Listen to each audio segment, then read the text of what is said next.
What's up, everybody? Welcome to the Homie Hangout, where we help others move in excellence. And I know what some of you guys are thinking, like really rad school. We're gonna talk about 6ix9ine now. It's old news. What do you got to say? And I get that, but the reason I didn't talk about it at first is in large part because I wanted to wait until some of the dust settled and some of the facts came out, and some of the initial information was wrong. A lot of folks jumped on, hey, well, how come this dude smashed on him and then posted a video and he just got out of prison, blah blah blah. Turns out that guy had nothing to do with it. Right? The guy who originally posted the video that then everybody started blasting his name and everything else. He had nothing to do with jumping. He wasn't there, nothing to do with it. He's not in trouble. Okay. It was a father and son and the son's friend, right? Or the other guy was at least the son's. And so it's just things like that that make me hesitate sometimes. But also because just yesterday, maybe the day before, I came across a video that 1090 Jake did. I think his channel's called End of Sentence. And it's got like 500,000 views, so probably a lot of you guys have seen it already. If not, I will link to it at the end of this video. And I suggest you check it out. It's a very well done video, right? Very, very polished and good information in a short amount of time. Now, he points out the majority of the time that these individuals are facing is the robbery. The battery, the assault part is minimal. It's a misdemeanor. They're looking at like a year tops. It is the robbery that holds the brunt of that. That's why they're facing like 15 years. And now he had pointed out how 6ix9ine went on Gordo y La Flaca, very popular show, the day that these individuals were arrested, and said, actually, the stuff fell out of my pocket, right? And it was some bystander that picked up my phone. I don't know who he was, but he wasn't one of the people that jumped on me and this and that. And so he said, hey, he proposed the idea, these dudes might walk on the robbery because 6ix9ine is presenting an alternative theory for what happened to his property. The problem with that is it's not normally how the law works. 6ix9ine gave a statement and said that his stuff was stolen. He gave multiple statements that said that his stuff was stolen. They took my stuff. They took the key fob to my Lamborghini. They took my shoes, they took my phone. That is what's going to matter. That's why these individuals are charged with robbery, because he said they robbed him.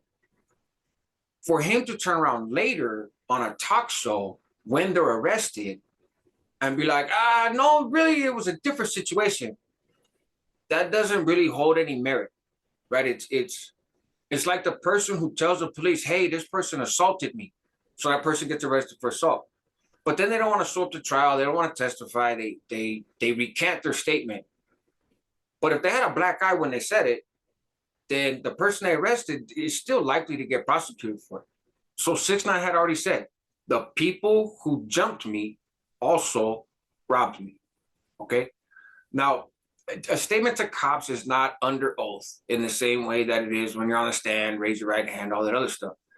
But it is illegal to make a false statement to police. Right? You can get in trouble for that. You are especially in trouble, though, when you make a false statement to police and they use that to get a probable cause affidavit to arrest somebody, right? So you lie to the cops is one thing. It's not necessarily the end of the world. Even if your lie makes it into a police report, it's not really the end of the world. That police report, it's against the law. It happens all the time. But they use that report to then go out and arrest somebody, right? They use that in court. They tell the judge, this is part of why we believe this individual committed a crime. Now, yes, you're in trouble. That's the issue. That statement is locked in. So I don't think the robberies are going to get dropped necessarily. The father, right, is supposedly some Latin King dude, some big shot down in South Florida. I have no idea if that's true, but that's what law enforcement is saying about him. He's done some time. He got caught up on a RICO case some years back, but he turned himself in. And they're all on video, both walking into the place. During the incident, there was a recording, then afterwards. So it's all pretty cut and dry. As a parent, what I would do if I was the father is I would take the rap for the robbery, right? You can't deny now that the robbery happened because 6ix9ine said it happened, and you see one of the individuals walking with a pair of 6ix9ine shoes. Now, supposedly, according to the 1090 Jake video, they threw the shoes once they got outside. The key fob was never really recovered. So they didn't maintain possession of the stuff maybe for a long time.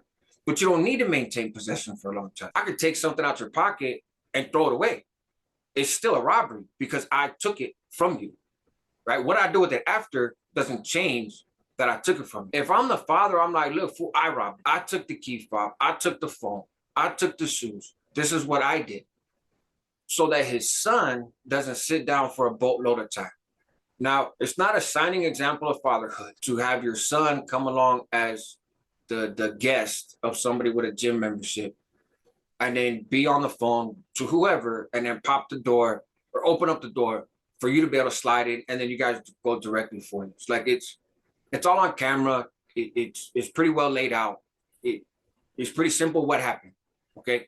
You can't really deny that. You can't get away from it. Messy as shit. Most of the people I know that are involved in the lifestyle don't want their kids involved in that lifestyle, especially parents that are older. Parents that are in their teens still or early 20s will sometimes treat their kid like a prop, put colors on them or bandanas on them, or, twist their fingers to, show signs, like, which is not cool. It's not good parenting. It's very unhealthy. You're not setting your child up for success. So I'm not justifying it, but they're young, right? They're kids doing kid stuff, and unfortunately, they also have a kid, and so they're out of pocket.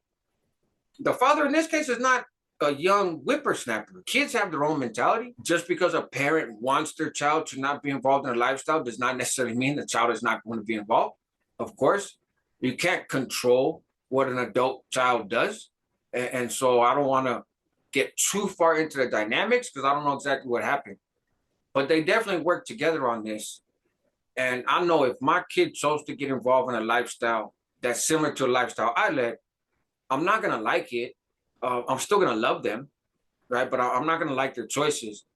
But I'm definitely not going to make them my crimey. And I'd like to believe that I would have the same mindset even if I was still in that lifestyle. So that's just messy. It's not a good look, right? So perhaps a way to somewhat redeem that is, since the father's already kind of fallen on the sword and cop to the whole thing. And that could give the two youngsters, right, they're in their 20s, I think, at a much lesser sentence. See, here's the argument that a DA could make. 6ix9ine told us what really happened.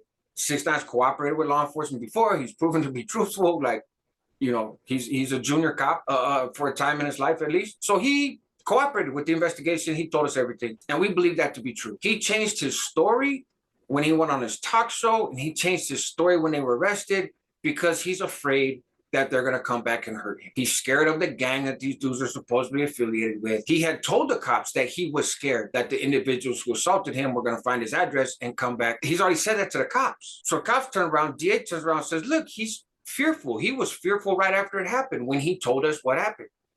So the fear still maintains. Now he hears in the press the status of one of the individuals, supposed status of one of the individuals involved. So he's backtracking because he ain't trying to look for more smoke. He's scared. And what a DA would often say is, but we don't adhere to that stuff. We're not scared of the gangs. We're going to hold people accountable. So that's one aspect that does not look good for these dudes. The other one is, while I'm sure there's a lot of law enforcement and authorities that don't respect 6ix9ine for what he did, a lot of times they look at informants and cooperators and rats, whatever you want to call them, with a similar disdain as those in the lifestyle, even though they'll take their statement and use it against other people. But they're like, you're one of those. And so I'm sure there's some law enforcement that feels that way about 6ix9ine. But what they don't want is vigilante justice. And these dudes, it would appear, did it for the attention, not just to punish 6ix9ine for whatever he did, whether they're mad because he ratted on people, they're mad because he said stuff about their clique,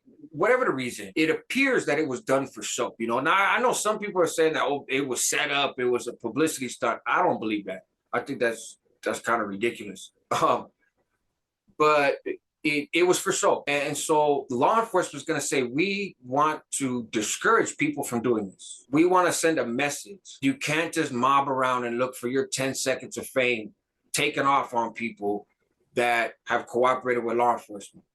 Granted, 6ix9ine is not your average cooperative. He's very flamboyant.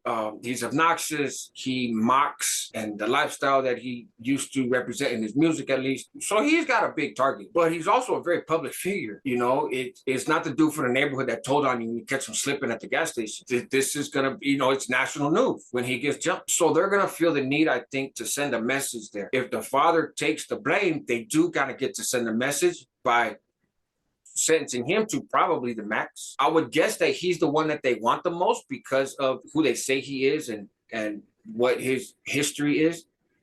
He's probably the main target. Those kinds of folks don't tend to get the benefit of the doubt and tend to get some slack. Somebody's going to have to pay for this. These 3 dudes are not going to all walk scot-free or a little 90 days in the county behind this. Some of them might. But it's not because of 6ix9ine saying, oh, actually, it was other people that took it, and there's reasonable doubt, and this and that. He said too much at the beginning. Those statements are what's going to matter, because those are the statements that line up with what the DA wants to prosecute. They don't want to let these dudes go. They don't want to believe that it could have been somebody else or some other random situation. Another thing to consider is the way that law enforcement has put out all this information about these individuals. This dude's an Inca, blah, blah, blah. Look, he's got these cases. They're putting out information that makes it much more politically damaging to let these dudes walk. Man, not only did you let these guys walk when they're on camera beating this celebrity, but also they're seasoned gang members. They're this, they're that, the hype around that. Florida is a very conservative state in how it views gangs, how it views felons. So I just don't see them letting this walk. It would be a PR nightmare for elected officials. Anyways, I think 1090 Jake did a great job of the video. It was very informative. A ton of people already have, so you know, odds are some of you guys watching this already have. But I just think he's a little off in that piece, in the piece of, hey, these dudes got action. I would be surprised. You can never predict exactly how things are going to play out in the system, what other factors are at play behind the scenes that aren't necessarily public. So I'm not saying it's a guarantee, but I really think that it's unlikely. And those are the reasons why. So anyways, like I said, go check out his video. Leave a comment. What do you think? You know, do you think the DA is going to throw the book at all these dudes? Do you think somebody's just going to have to pay the price for it? Or do you think they walk because nobody likes 6ix9ine anyways? Let me know, right? In the meantime, help others move with excellence. That's what homies do. Help yourself at the same time because you're worth it, and help your community, man, because they need you. All right, guys, take care.